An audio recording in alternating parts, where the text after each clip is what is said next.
Остановили пьяного водителя, а прав лишили совершенно другого человека. Уголовное дело по статье «Халатность» возбудил Следственный комитет в отношении сотрудника ГИБДД. По версии следствия, он, находясь при исполнении, не удостоверился в правдивости сказанного нетрезвым водителем, вследствие чего наказан был совершенно другой человек. Нафиса Минязова знает подробности. На жилпункт производилась видеозапись.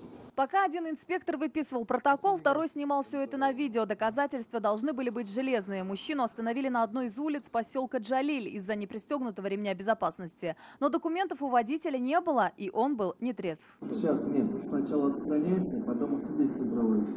Позже выяснилось, что и машина была не его, и представился он именем владельца автомобиля. А удостоверяться в правдивости сказанного инспектор не стал. Штраф за непристегнутый ремень выписал на имя владельца машины. За езду в нетрезвом виде на него же потом подали в суд. Настоящий владелец автомобиля был привлечен к административной ответственности.